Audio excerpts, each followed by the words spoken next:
자, 여러분, 오늘은 하나님의 말씀을 제3일에 완전하여지리라 라는 제목을 갖고 여러분과 함께 말씀을 나눌 것입니다. 복음서 강의 오늘 104번째 시간입니다. 누가복음 13장 31절에서 33절 말씀으로 우리가 함께 말씀을 나눌 텐데, 아마 여러분들이 그냥 이렇게 글만 이렇게 읽어도 자꾸 3일 이렇게 나오면 당장 떠오르는 단어들이 있고요. 어떤 중의적 내용이 포함되어 있는가, 그 다음에 오늘과 내일과 모레 뭐 이런 단어들이 쭉 나와 있죠. 그러면 이것을 어떻게 바라보고 어떻게 해석하는 게 좋을까라는 부분으로 우리가 함께 말씀을 나눌 것입니다. 말씀을 듣는 중에 성령 충만한 은혜가 저와 여러분 모두에게 임하시기를 우리 주 예수 그리스도의 이름으로 축원합니다. 자, 예수님은 공생의 3년을 지금 살고 계십니다. 물론 말씀에 따르면 그래요. 벌써 하늘나라에 계시지만 말씀에 따르면 지금 현재 상황이 그렇습니다. 공생의 3년을 지금 살고 계시는데 갈릴리 북부 지역에 머무르시며 사역을 쭉 진행하고 계시는 중입니다. 예루살렘에 입성하기 전에 예수님은 이곳에 계셨습니다. 그런데 예수님이 하시는 일과 또 이루시려는 하나님의 나라는 유대 백성들이 꿈꿔오던 그런 나라가 아니었다. 그리고 그들과는 생각이 많이 달랐다라고 저번 시간부터 쭉 제가 말씀드리고 있습니다.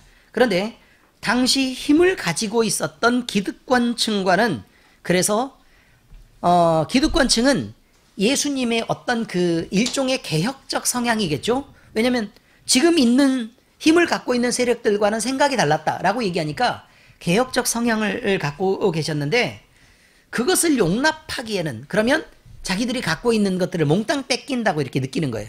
우리가 지금까지 쌓아왔던 것들이 모두 무너지고 지금까지 우리가 강조해왔던 것들이 예수님의 말씀을 인정하면 통째로 송두리째 무너지기 때문에, 그래서 자기들의 기득권을 지키기 위해 예수님을 배척할 수밖에 없었습니다. 그래서 예수님은 늘 이들과 대립하는 관계에 있을 수밖에 없다라고 얘기할 수 있습니다. 자, 그런데 예수님이 기적을 일으키는 거예요. 그리고 병자를 치유하고 귀신을 쫓아내고 하나님 나라를 선포하는 이것들이 함께 이루어지는 것입니다. 그러니까 바리새인들이라고 몽땅 다 바리새인의 편을 들 수가 없는 것입니다.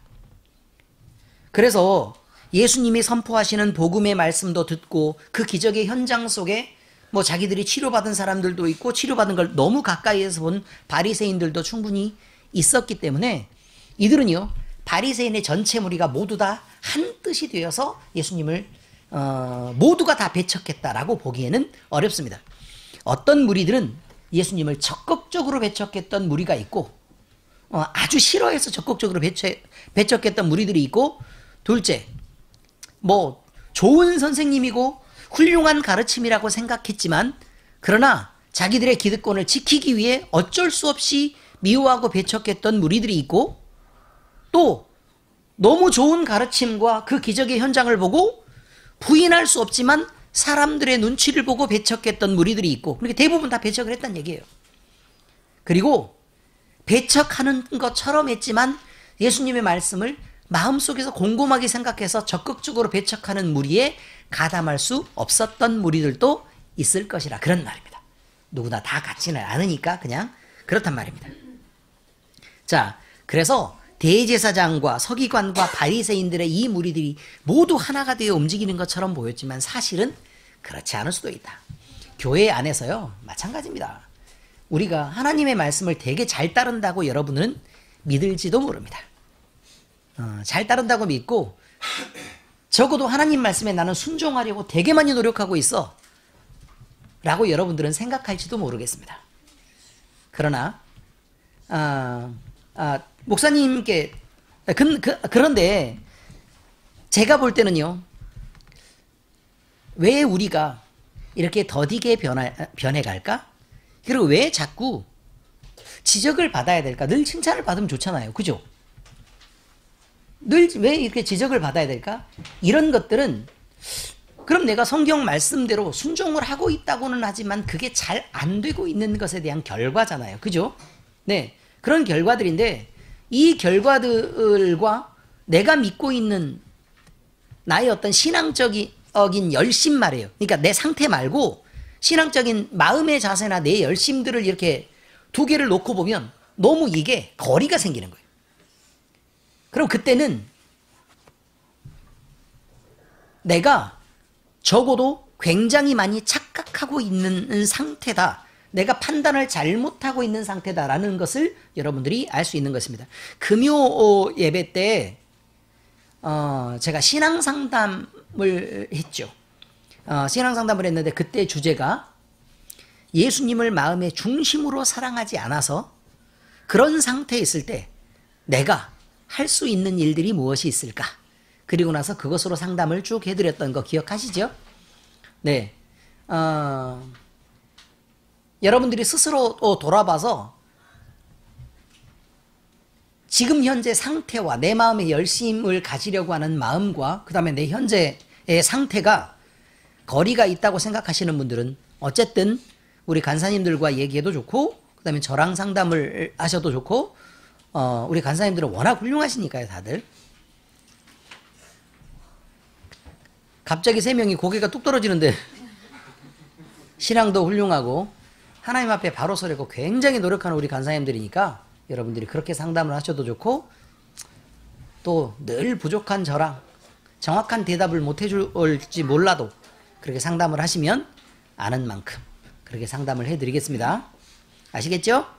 네, 그렇습니다.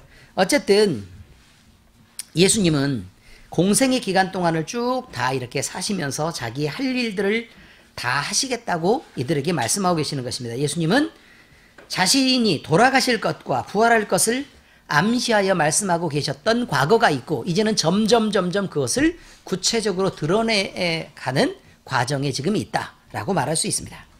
자, 당시 유대교에서 존경을 받고 있었던 지도자들이 있는데 이 바리새인들의 무리입니다. 이들은 새로운 하나님의 나라, 새로운 법을 가르치고 있는 예수님을 심하게 미워할 수밖에 없었습니다. 왜냐하면 그들의 자리를 빼앗으니까요. 이미 기득권을 차지하고 있었던 무리들은 예수님을 견제하고 대립하는 입장을 대부분 취했던 것들이 사실입니다. 근데 본문을 보면 그들 중에 어떤 사람이 이제 왔답니다. 와서 헤롯이 예수님을 죽일 궁리를 하고 있다는 소식인데 그런데 이거는 일종의 비밀이잖아요. 그죠? 이 비밀을 들고 와서 예수님께 빨리 이곳을 떠나서 피신하라고 얘기합니다. 그리고 예루살렘에는 들어가지 말라고 얘기를 하죠. 자, 말씀을 다시 읽어보면요. 이렇게 되어 있습니다. 제가 읽어드릴게요. 낭낭한 목소리로 읽어드릴게요. 곧 그때에 어떤 바리새인들이 나와서 이르되 한 사람일까요? 아닐까요? 네, 여러 사람이에요. 여러 사람 나와서 이르되 나가서 여기를 떠나소서 헤롯이 당신을 죽이고자 하나이다 라고 얘기했는데 예수님의 의견을 물은 게 아니라 이 바리새인들은 뭐라고 있죠? 예수님께 와가지고 나가십시오. 그리고 이곳을 빨리 떠나십시오. 라고 지금 얘기를 하는데 그 이유는 헤롯이 당신을 죽이려고 하기 때문에 그렇습니다. 라고 얘기했죠. 자, 여러분 이 내용을 보면 이 사람은 예수님의 편을 드는 것처럼 보이십니까? 아니면 그렇지 않는 것처럼 보이십니까?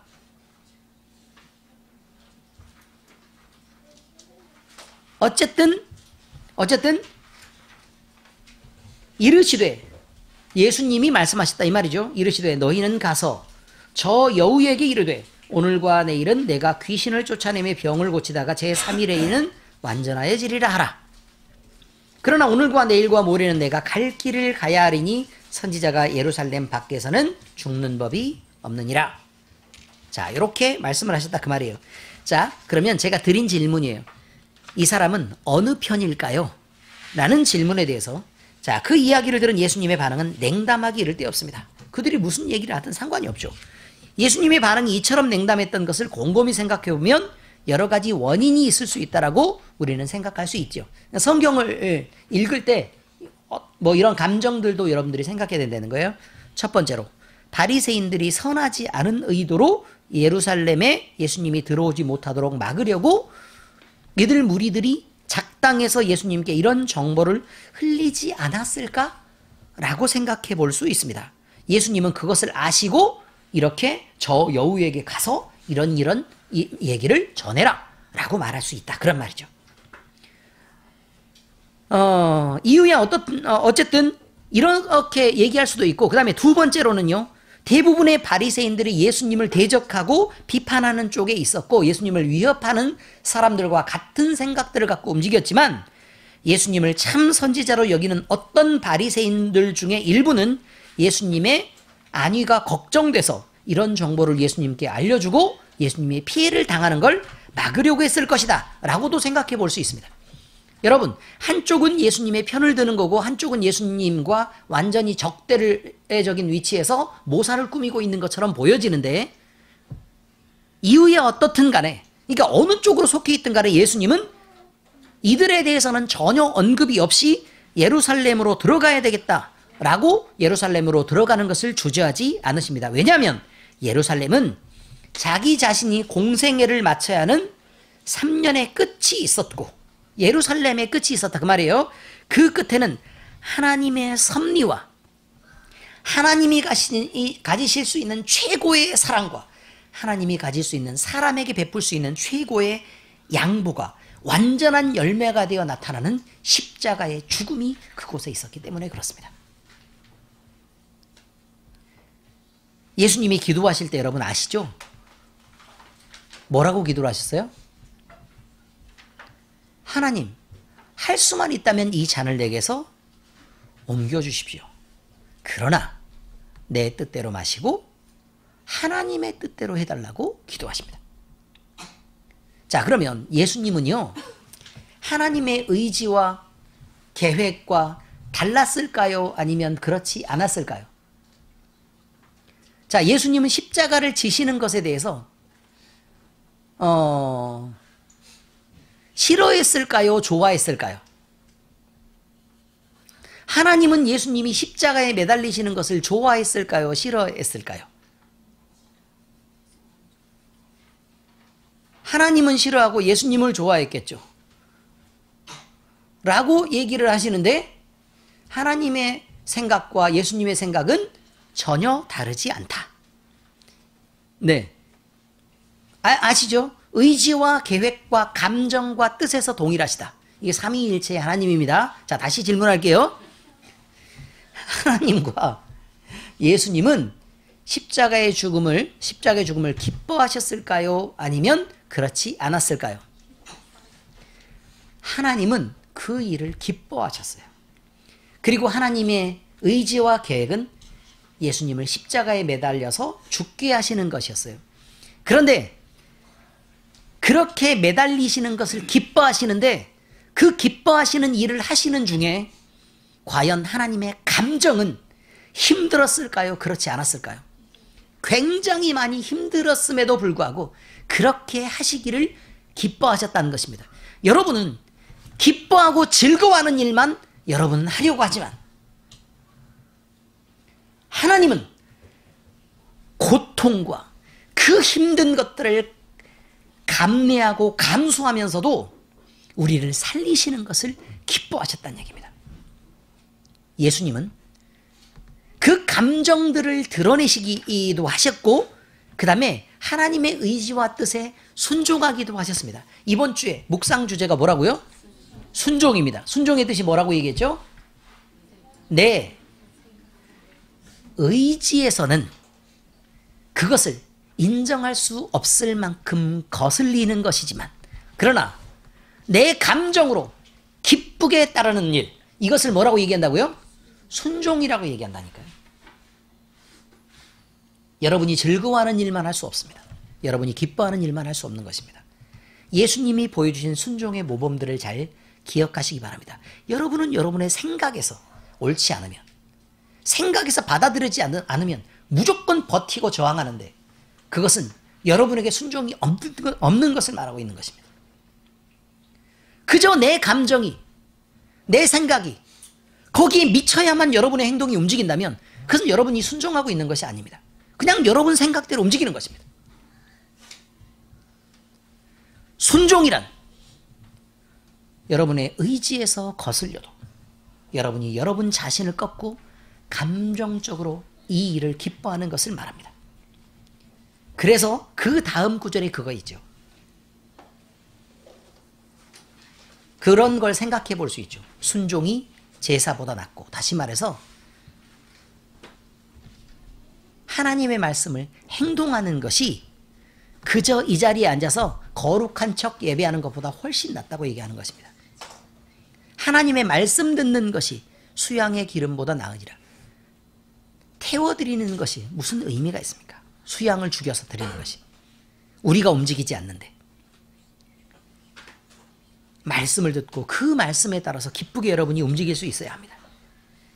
예수님은 자기에게 헤롯이 죽이려고 한다는 정보를 주며 신변을 살피고 피하라는 바리새인들에게 이제 얘기합니다. 너희는 가서 저 여우에게 이르되 오늘과 내일은 내가 귀신을 쫓아내며 병을 고치다가 제3일에는 완전하여지리라 하라. 자, 그러면 예수님이 이런 얘기를 한 건 뭐죠? 이런 얘기를 한 건 예수님이 그냥 그저 이 일을 이루는 게 하나님의 뜻이라고 얘기한 것뿐이에요. 그냥. 그래서 나는 하나님이 요구하시는 일, 그 다음에 하나님이 섭리하시고 계획하셨던 그 일들을 꼬박꼬박 그냥 하겠다라고 얘기합니다. 예수님은 헤롯을 여우라고 지칭을 하셨는데 왜 이렇게 지칭을 하셨을까? 헤롯이 모사를 꾸미고 잔꾀를 부려서 자기의 유익과 자기의 신변의 안전만을 취했던 사람이기 때문에 그렇습니다. 당시 갈릴리와 베레아 지역의 분봉왕이었던 헤롯 안디바라는 사람이 있습니다. 헤롯 안디바는 헤롯 대왕이라고 불리는 저기에 헤롯 대왕의 아들입니다. 헤롯 안디바는 세례 요한을 목을 잘라 죽인 자입니다. 세례 요한이요. 세례 요한은 헤롯이 헤로디아하고 재혼한 일 때문에 이들을 맹렬히 비난했습니다. 근데 이 헤로디아가 누구냐? 헤롯의 남동생, 친남동생의, 헤롯 친남동생의 부인이에요. 헤로디아가. 그리고 그 헤로디아하고 그 자기 동생 사이에 살로메라는 딸이 있었습니다. 살로메라는 딸이 있었는데, 그러니까 살로메가 장성한 거예요. 이미 충분히 컸고, 헤로디아가 이렇게 있는데 동생의 부인이 이런데 헤롯이 어쨌든 이렇게 결혼을 한 거예요.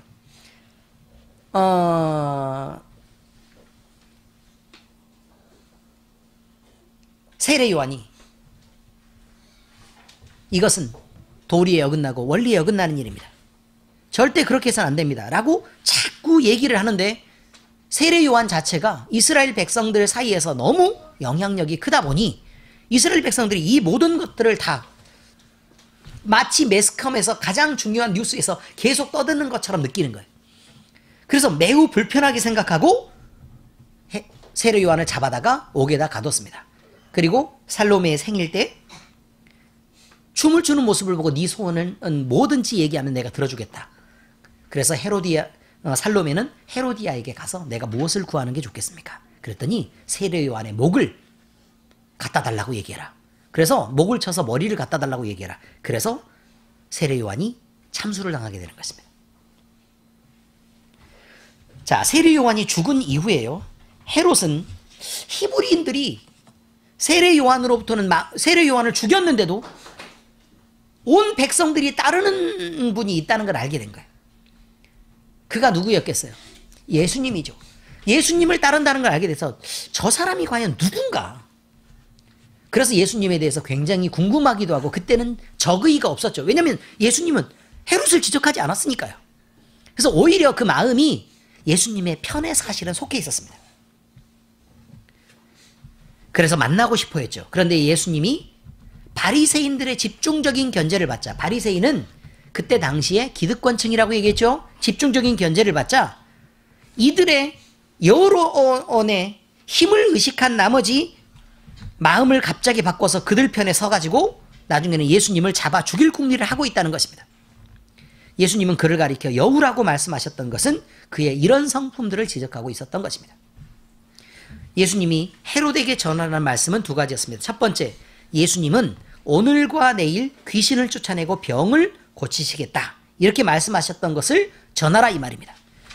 이 오늘과 내일은 예수님의 현재와 그 다음에 내일은 가까운 미래를 의미하는 말입니다. 자, 다시요. 오늘은 언제라고요? 지금 당장의 현재, 내일은요? 가까운 미래를 의미하고 있습니다. 예수님은 지금과 가까운 미래까지, 지금부터 시작해서 가까운 미래까지, 다시 말하면 예수님의 공생의 기간 동안은 귀신을 쫓아내기도 하고 병을 고치시기는 그 공생애사여 하나님이 자기에게 부여하신 그 일들을 온전히 감당하면서 멈추지 않을 것이다 라고 얘기했던 것입니다. 나는 임의로 내 신변을 지키기 위해 하나님이 정하신 그 길을 떠나서 그 길에서 피하지 않겠다라고 얘기한 거죠. 이 사역은 누구에 의해서도 또 어떤 힘에 의해서도 막아질 수 없었던 것을 분명히 예수님은 표현하고 있는 것입니다. 자기 자신이 어떤 위험에 처하더라도 공생애사여 하나님이 자기에게 부여하시고 또 사람들을 사랑하기 때문에 꼭 해야 될 그 일들을 반드시 하시겠다라고 얘기하는 것이 오늘과 내일은 귀신을 쫓아내고 병을 고치겠다는 말입니다. 자, 둘째는요. 예수님이 제3일에 완전하여지리라는 것입니다. 표현을 유념해 보면 예수님이 제3일에 완전해지시겠다라는 의미가 아니라 완전하여진다는 의미입니다. 자, 다시 읽어드릴까요? 나는 3일에 완전하게 하겠다라는 게 아니죠. 완전하여지리라 라고 얘기했으니까 이거는 능동형이라기보다는 어떤 형태로 기록되어 있죠? 수동형으로 기록되어 있는 것입니다. 표현을 유념해서 보면 예수님이 다분히 중의적인 의미를 담고 있는 이 표현들에 대해서 예수님 스스로 무엇인가를 하시는 것이라기보다는 제3일에 하나님이 이 일을 이루실 것에 대한 표현을 지금 하고 있다는 것입니다. 제3일은 예수님의 공생의 마지막 부분인 마무리를 뜻합니다. 또 제3일이란 모든 일을 완전히 마치는 3이라는 건 완전 숫자죠. 네, 완전 숫자니까 이거는 모든 것을 완성했다라는 말의 뜻이기도 하는 3일입니다. 또 3일은 예수님 사역의 완성은 제3일이어야 한다라는 말은 부활까지 진행이 되어야 된다는 뜻입니다. 3일 만에 다시 살아나셨으니까요. 자, 이런 의미를 담고 있는 것이죠. 이처럼 제3일에 완전하여지는 말씀을 다 묶어서 생각해 보면 예수님의 공생애를 마치는 날에 예수님이 십자가에 죽으실 것과 예수님이 사흘 만에 다시 살아나셔서 결국 완벽하게 하나님과 우리 사이의 화평의 관계를 회복하시게 될 것이다. 그 제물로 예수님의 십자가가 필요하다라는 말을 의미하는 것이고 이것이 예수님이 말하는 제3일에 완전하여지리라라는 마침을 뜻하는 것입니다. 그리고 선지자가 예루살렘 밖에서는 죽는 법이 없다. 이게 무슨 얘기겠어요? 걱정 말어. 어차피 죽을 건데 십자가에 가서 죽게 돼 있어. 하나님은 나에게 부여한 그 일들을 이루시기까지 다른 어떤 죽음도 허락하시지 않아. 라는 말에 대한 얘기를 하고 계시는 것입니다. 제가 막 몸이 아프고 그런다고. 근데 여러분들이 다 안심하고 있는 이유가 뭐예요? 안심하고 있는 이유가? 다들 걱정 안 하시잖아요. 그죠? 막 이렇게 잘 보세요. 이거 확대해서 지금 얘기를 해줘야 되는데 이 부분이 맞나? 또 다른 데도 있어요? 뭔가 얼굴에 표시가 확 나야 되는데. 아니 목사님이 아프다고 얘기해도 괜찮으시죠? 별 불편함 없으시죠? 여러분이 믿음이 좋아서 그런 거잖아요. 둘 중에 하나예요. 관심이 없거나 둘째 별일 안 일어나는 걸 알고 있거나 둘 중에 하나잖아요. 그죠? 자 1번 손 들어보세요. 1번 못 들죠? 쳐다보고 있는데 어떻게 들어요? 그렇잖아요. 2번 손 들어보세요. 아니어도 들긴 들어야 될 텐데. 네, 그런 거예요. 우리 목사님인데 아직 해야 될 일이 너무 많다는 거죠. 사실은 목사님이 성경 전체를 완전히 다 막 이렇게 해석을 하고 다 끝내가지고 뭐 전달할 거 다 전달했어요. 그러고 나면 언제 죽을지 모르는 거죠. 이제 그렇지만 아직 한 게 별로 없어요. 한 게 별로 없으니까 아직은 아니지 뭐. 그냥 이렇게 생각하고 있는 거잖아요. 마찬가지예요. 목사에게만 그런 게 있는 것도 아니고 예수님에게만 그런 일이 있는 게 아니에요. 여러분도 마찬가지입니다. 마음대로 못 죽어요. 그러니 여러분이 마음대로 못 죽는다는 얘기는 무슨 의미냐면 내가 너무 가난해져 가지고 밥을 못 먹고 그럼 어떡하지? 걱정하지 마세요. 밥을 못 먹으면 죽어요. 그렇지 않습니까? 밥을 못 먹으면 죽는다니까요. 하나님은 그렇게 두시지 않겠다는 말이에요. 그 다음에 내가 무슨 일들을 만나가지고 인생에서 너무 힘든 일들을 만나가지고 정말 자살이라도 하고 싶은 그런 상황에 내가 처해가지고 사느냐 죽느냐를 고민해가지고 확 죽어버리자라고 아파트에서 떨어지고 싶어도 여러분 안 된다니까요.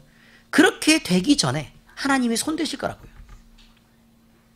그러니 여러분들이 당한 어려움과 여러분이 당하는 위험들은 사실 별게 아니에요. 목사님이 뭐 뇌 좀 마비돼가지고 뭐 살짝 아파가지고 그저 뭐 시한부 뭐 몇 개월이다 이게 선고받는 그런 거 비슷한 거예요.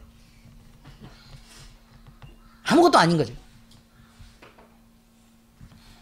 자, 이제 말씀을 적용하겠습니다. 첫째, 예수님이 그러셨던 것처럼 모든 사람에게는 하나님이 허락하신 일이 각자의 사명이, 각자의 역할이 있어야 하고 그것이 이루어질 때가 있습니다. 그 전에는 죽고 싶어도 못 죽습니다. 이것이 첫 번째 이야기입니다.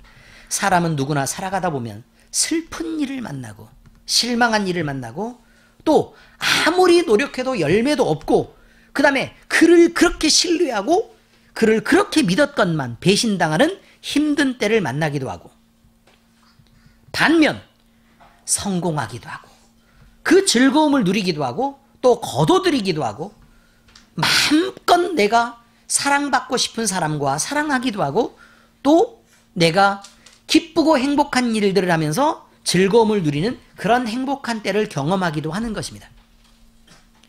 이런 때의 사람들은 그가 비록 하나님의 은혜를 받은 성도라고 할지라도 마음을 진중하고 무겁게 두며 자기 마음을 온전히 다스리기가 결코 쉽지 않습니다. 무슨 말이냐면요.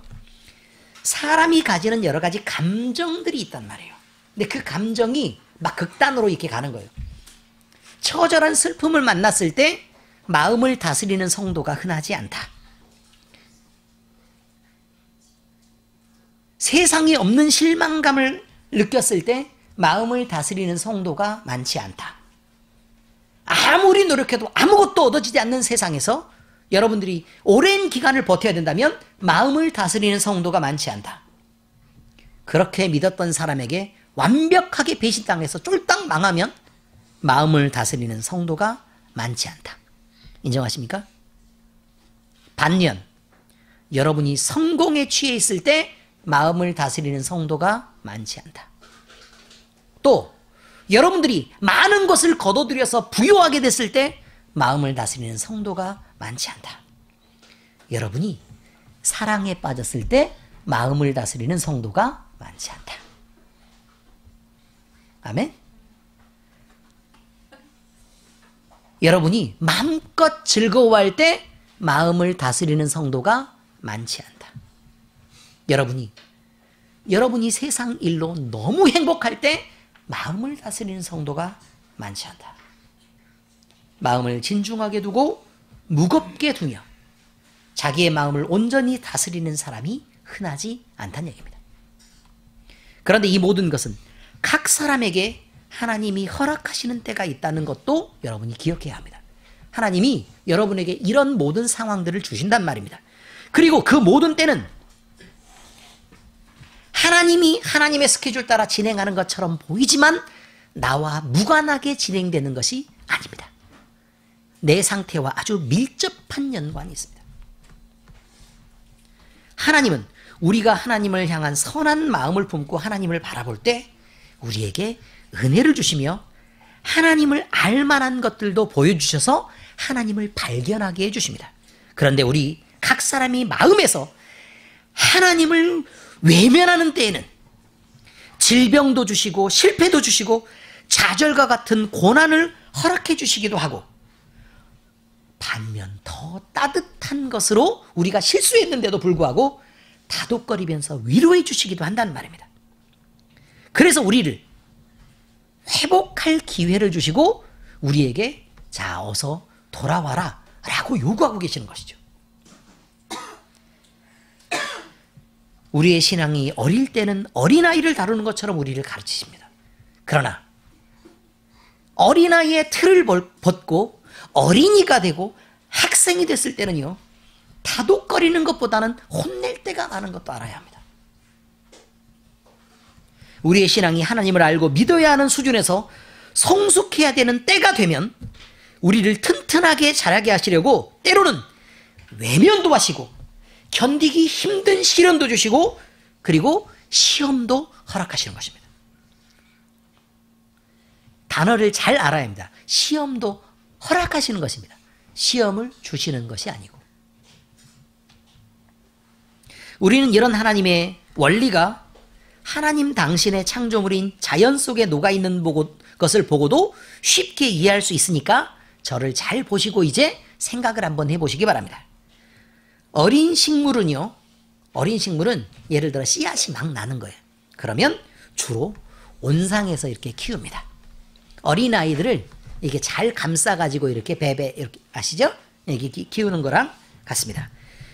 그런데 식물이 땅에 뿌리를 받고 성장해서 자라야 할 때는요, 비닐을 거두는 법입니다. 아십니까? 비닐을 계속 씌우고 있으면 어떻게 되죠? 웃자라고 경쟁력이 없어서 열매가 안 되고요. 그리고 비닐에 부딪히는 부분은 말라서 썩고 죽습니다. 자, 이렇게 식물이 땅에 뿌리를 받고 자라야 할 때는 가뭄을 주기도 합니다.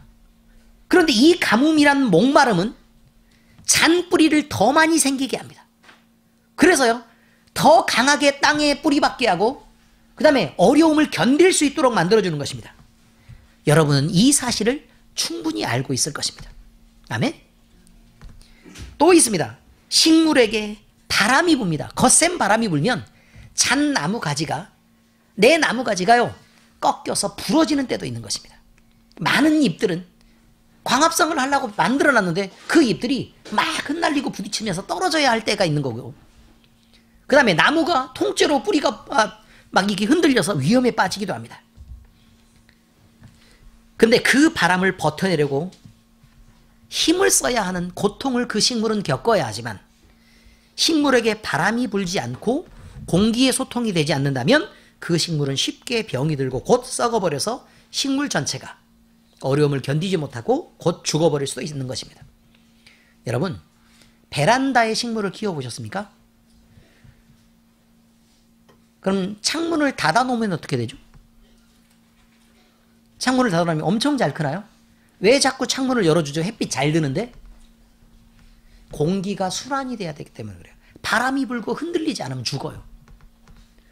그래서 열어두는 것입니다. 또 있습니다. 강한 햇빛이 비치면요, 식물들이 땅에 있다가요, 말라 죽습니다.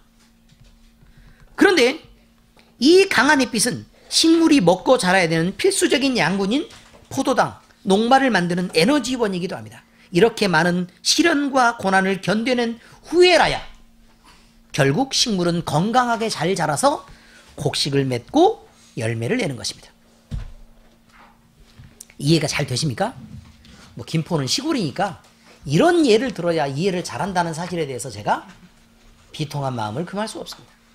좀 고급스러운 서울 이야기를 했을 때 이해가 잘 돼야 되는데 꼭 농사 얘기를 할 때 이해를 잘합니다. 이처럼 우리에게 허락된 많은 시련은 때에 맞는 우리를 향한 하나님의 배려입니다.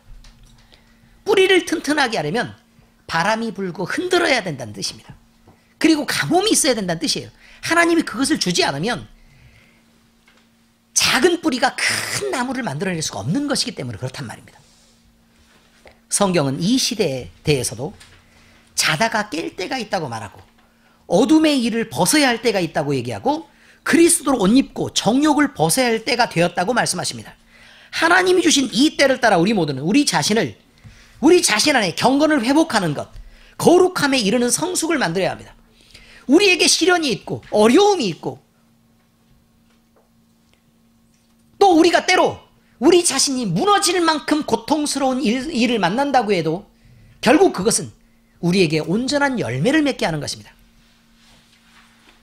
로마서 13장 11절에서 12절에 이렇게 나와 있습니다.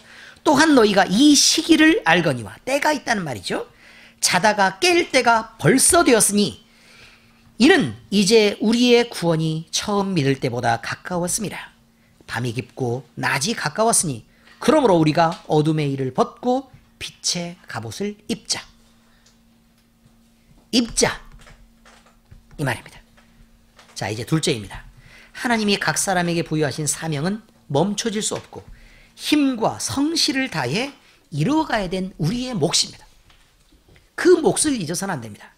하나님은 각 사람에게 그저 네 마음대로 살다가 죽으라고 이 세상에 보내신 것도 아니고 또 예수님의 목숨을 대속물로 우리를 구원하실 때 그저 이 세상에서 그냥 있는 대로 그냥 그저 살다가 와라 라고 구원을 주신 것도 아니란 말입니다. 각 인생을 향한 목표, 하나님이 우리의 인생을 향한 계획들이 각각 있습니다. 우리의 각 사람에게는 하나님이 부여하신 그 사람만의 사명이 존재하고 우리는 그 사명을 성실과 열심을 다해 각 사람은 그것을 이뤄내야 합니다. 그러므로 우리 각 사람은 내 안위만 돌아보며 살 만한 여유가 없습니다. 그런 게 있습니다. 전쟁이 일어났습니다. 전쟁이 일어났는데요. 이쪽에 이제 이 성에 급한 위험이 닥친 거예요. 그래서 말을 태워가지고요. 저쪽 성에 가서 지원군을 요청을 해라. 라는 사명을 부여받은 병사가 있다고 한번 생각을 한번 해보기로 하십시다. 근데 이 사람이 가다가 엉덩이 아파서 짓 무르니까 잠깐 쉬어서 시원한 물에 몸도 씻고 배도 고프니까 고구마도 캐서 삶아서 먹고 고기 먹고 싶으니까 지나가다가 토끼 사냥을 하고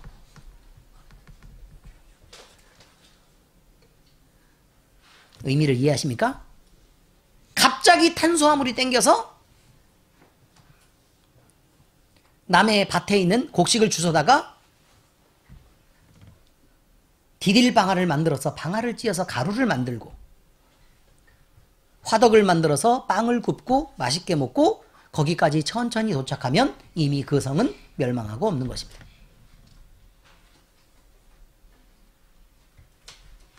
사명을 맡은 이들은 그 사명이 우선입니다. 그런데 그 사명을 우선하지 않고 나는 너무 힘들어. 난 너무 지쳤어. 나는 이렇게 누리고 살았으면 좋겠어. 이런 것들을 우선한다는 것은 여러분이 말을 타고 달려가다가 시냇물에 발을 담궈서 씻고 고구마를 캐먹고 토끼 사냥을 하는 것과 다르지 않다는 말입니다. 나만 보는 자들은 하나님의 의지를 이해할 수 없습니다. 우리의 시선은 내 자신을 향해 있지 말고 고개를 이렇게 들어서 하나님을 봐야 합니다. 하나님이 주신 사명도 이해할 수도 없고 행할 수도 없는 것입니다. 왜요? 나밖에 모르니까요. 나에게 복 주세요. 나를 즐겁게 하세요. 나를 만족시키세요만 계속 얘기하고 있으면 하나님의 사명은 대체 어디 있는 것입니까? 그러므로 우리는 이제라도 하나님을 향해 우리의 모든 감각을 주목해야 합니다. 그리고 각 성도는 죽도록 충성하며 주어진 사명을 먼저 우선해서 감당해야 되는 것입니다. 그런데 문제는 그것입니다. 도대체 하나님이 나한테 뭘 시키는지 모르겠어. 일단 나는 그냥 먹고 살고. 아니, 언제 물어봤습니까? 그리고 하나님이 말씀하시면 들으려고는 하셨습니까? 어떻게 들리겠습니까? 어떻게 알고 이해하겠습니까? 여러분 자신을 내세우기 위해 끊임없이 하나님과 하나님의 뜻과 싸워가는 여러분이 하나님의 뜻을 어떻게 이해한단 말입니까? 무엇을 우선해야 됩니까? 디모데후서 4장 1절에서 2절 하나님 앞과 살아있는 자와 죽은 자를 심판하실 그리스도 예수 앞에서 그가 나타나실 것과 그의 나라를 두고 엄히 명하노니. 그러니까 결국 1절은 명하노니예요. 그냥 명령하노니 이 말인데, 그런데 그냥 명령 안 하고요. 뭐라고 얘기했냐면 하나님 앞과 살아있는 자와 죽은 자를 심판하는 그리스도 예수 앞에서 그가 나타나실 것과 그의 나라를 두고 엄히 명하노니, 이렇게 얘기했으니까 하나님 나라의 전부를 두고, 하나님과 예수 그리스도와 하나님 나라의 전부를 두고 너에게 분명히 명령한다. 그러니까 이 명령은 가벼운 것 아니다. 아니란 말이요. 그냥 왕이 명령할 때 뭐라고 얘기를 하는 거냐면, 자, 너는 이것을 갖다가 저쪽에 성에 전해라 라고 얘기하는 것이 아니라, 왕이 그렇게 명령하고 있는 거예요. 내가 전대의 모든 왕과 후대에 있을 미래와 이 나라 전체와 그리고 내 이름의 명성과 내 모든 명예와 여기에 있는 모든 나라를 걸고 너에게 명령한다. 어떻게 이 말하고 같은 말이 되겠습니까? 의미를 이해하십니까? 자, 엄히 명하노니, 그냥 명도 아니고 어떻게 명한다고요? 엄히 명하노니 너는 말씀을 전파하라. 때를 얻든지 못 얻든지 항상 힘쓰라. 범사의 오래 참음과 가르침으로 경책하며 경계하며 권하라. 여러분, 동사가 몇 개 나와 있습니다. 전파하라. 그 다음에요, 힘쓰라. 그 다음에요,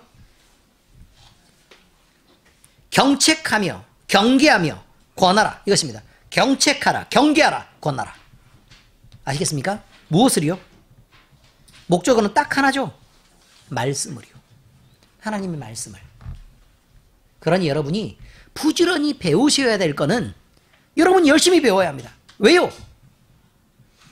지금 이렇게 두고 엄히 명하노니 이렇게 해라라고 얘기했는데 뭘 알아야 전파하기도 하고 힘쓰기도 하고 경책하고 경계하고 가르치겠죠.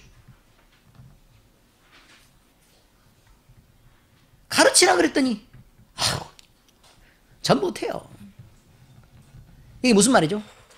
가서 네 사명을 다해라 라고 얘기했더니 대도 않는 소리 하지도 마세요. 하나님께 그렇게 얘기하는 거예요. 자, 이제 두 번째 얘기 다시 말합니다. 하나님이 각 사람에게 부여하신 사명은 멈춰줄 수도 없고 힘과 성실을 다해서 이루어야 되는 것입니다. 세 번째입니다. 사명을 수행하는 성도에게 흔들림이란 있을 수 없습니다. 자, 타협은 있을 수 없습니다. 우리를 위협하는 사탄의 모략은 내가 긴장을 늦추는 사이에 나를 위로하는 형태로 올 수도 있다는 것에 대해서 경계해야 합니다. 무슨 말인지 아십니까 지금? 단어가 좀 어렵죠? 여러분, 사탄의 모략이라고 얘기하는 그 간계 말이에요. 그 계략들은요, 우리가 즐거워하는 모습들을 우리에게 제공하는 것으로 올 수 있습니다. 예수님이 받았던 세 가지 시험을 기억하고 계십니까? 광야에서. 그 시험들을 잘 읽고 생각하셔야 합니다. 이거는 사람이 꿈꾸는 소망에 관한 것들이었습니다. 첫 번째, 명예롭기를 원하고 많은 사람들에게 추앙받기를 원하고 인정받기를 원하는 것이 있었습니다. 둘째, 마음껏 먹고 마음껏 누리고 살고 싶은 소망에 관한 것이었습니다. 셋째, 그럼에도 불구하고 하나님의 거룩한 자로 인정받고 싶어하는, 그리고 하나님이 나를 어느 누구보다 나에게 집착해서 나를 지키려고 하나님이 그렇게 존재한다라고 믿고 싶은 그런 거룩한 교만들이 있었단 말입니다. 그 모든 것들은 사람이 꿈꾸는 것들입니다. 여러분, 우리를 고통스럽게 사탄이 해서 우리를 무너뜨리게 할 거라고 여러분은 그렇게 상상하고 우리에게 좋은 것들을 주면 늘 사탄이 아닐 거라고 믿지만 우리 마음에 기쁨이 있는 것들 중에, 우리 마음에 즐거움이 되는 것들 중에 사탄의 시험은 대단히 많습니다.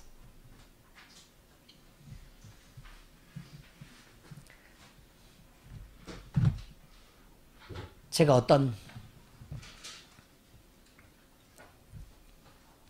아가씨가 사랑에 빠져 있을 때요, 너 사랑에 빠졌을 때 조심해야 한다 라고 그렇게 경고를 했습니다. 그놈만 바라보면 이상하게 된다. 하나님을 바라보고 그 안에 그이가 자유롭게 들어와서 이 안에서 마음껏 활동할 수 있도록, 마음껏 자유로울 수 있도록 돕는 일을 해야 한다 라고 얘기했더니, 그때는 목사님, 말씀은 알아듣겠는데요 이해가 안 돼요 라고 분명히 얘기했습니다. 그런데 지금 와서 그가 하나님 안에 깊이 빠지는 것을 소원하고 있습니다. 왜냐하면 그것이 그가 온전해지는 것이라는 걸 알고 있기 때문에 그렇습니다. 그리고 그를 사랑하는 것은 그가 회복되기를 바라는 진짜 사랑으로 이제 점점 다가오고 있는 것입니다. 내가 즐거움을 가졌던 그 감정들이 가려버리면, 내 마음대로 행동하면 결국 그도 하나님을 잃고 나도 무너지게 됩니다.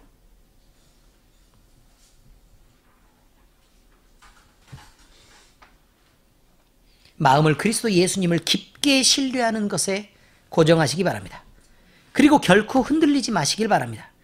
흔들리는 것은요, 다 우리가 정욕을 채우려고 하나님과 신앙을 내 자신이 믿고 있는 즐거움과 기대와 섞어서 오해했기 때문일 것입니다. 이제부터라도 마음을 하나님 단 한 분을 향해 모으고 깊은 신뢰를 가지시기를 축원합니다. 이사야서 26장 3절 4절에 보니까 주께서 심지가 견고한 자를 평강하고 평강하도록 지키시리니 이는 그가 주를 신뢰함이니이다. 그럼 신뢰한다는 말은 심지가 견고한 자라고 맞는 말이에요. 하나님을 절대적으로 여러분은 신뢰하셔야 합니다. 신뢰 아니고요. 신뢰. 하나님께 신뢰하지 마시고 너희는 여호와를 영원히 신뢰하라. 주 여호와는 영원한 반석이시미로다. 하나님은 절대로 흔들리지 않습니다. 이렇게 결단할 때 하나님은 우리의 마음과 생각을 지켜내실 것입니다. 이 말씀을 기쁨으로 받는 모든 이들에게 그리스도의 충만한 평강이 임하시기를 우리 주 예수 그리스도의 이름으로 선포합니다. 기도하겠습니다. 살아계신 우리 주 하나님 아버지, 오늘 주시는 말씀 안에서 우리는 하나님의 뜻과 마음을 먼저 지켜내는 예수님이 보여주신 모범을 통하여 우리의 삶들을 비추어 돌아보게 되었습니다. 사탄이 주려는 위협들은 우리 주변의 간교한 뱀처럼, 모사를 꾸미는 여우처럼 늘 도사리고 있고 기회를 틈타 우리를 넘어뜨리려고 하는 것을 깨닫습니다. 우리가 원하는 위로는 때로 하나님의 거룩한 뜻을 거스르는 것이고, 우리가 의문이라고 느끼는 것들은 하나님을 의심하는, 또한 하나님을 불신하는 모양으로 결론되곤 하는 것을 우리는 보게 됩니다. 영적으로 분별이 없는 우리는 우리가 신앙이라고 또 열심이라고 믿는 그 자리에서 넘어지고 우리의 얄팍한 지혜 때문에 하나님의 계획을 방해하는 일에 죄책감마저도 갖지 않는 경우가 대부분입니다. 하나님, 우리의 이 어리석음과 부족함을 용서해 주시고 우리의 죄성으로부터 우리를 건져내 주시옵소서. 우리에게 성령 하나님의 지혜를 충만하게 채워주심으로 우리로 분별이 있게 하시고 또 바른 곳으로 행하게 하시옵소서. 사랑하시되 끝까지 한 마음으로 사랑하시는 예수님의 모범을 따라 우리도 하나님의 때를 기다려 행동하게 하시고 쉽게 타협하거나 쉽게 무너지거나 또 내 마음을 따라 게으르지 않는 단단한 신앙을 갖게 해 주시옵소서. 우리를 가르쳐 하나님의 바른 뜻을 깨달아 알게 하시고 그 기쁘신 뜻을 따라 충성하며 살아가게 하시옵소서. 이 모든 말씀을 살아계신 우리 주 예수 그리스도의 이름으로 기도합니다. 아멘.